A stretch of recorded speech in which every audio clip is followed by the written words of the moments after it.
Secretary Ruth Kelly has been attacked with an egg as she left court in Salford this morning. The Bolton MP was due to give evidence in the trial of a Fathers for Justice campaigner involved in a previous attack on her during the general election campaign. Well, Elaine Wilcox is there for us today. Elaine, what can you tell us?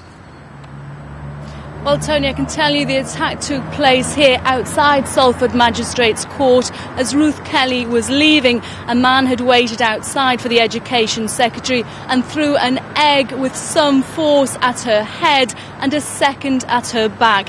He was shouting all the time during this attack, "Justice for fathers and not perverts." Ruth Kelly gasped as she kept walking some distance for her car. Now, the man was led away by two police officers who were standing on the steps of the court, and he continued to shout and sing "Justice for fathers." A 44-year-old man is being questioned by police.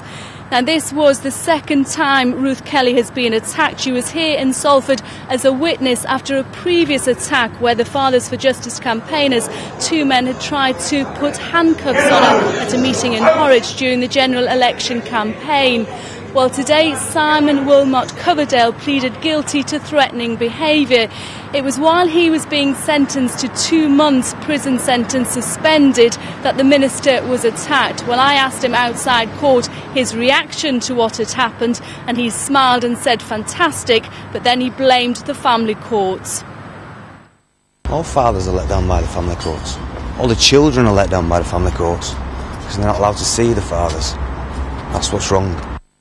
Elaine, obviously this raises concerns about security, doesn't it?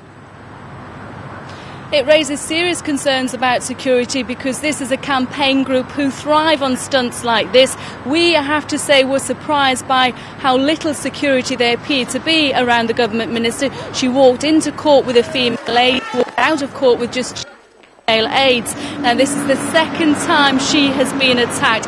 Very embarrassing, but also raises serious questions about security, which will have to be answered. Now back to the studio. Elaine, thanks very much indeed. Thank you. Next to our lunchtime issue, and a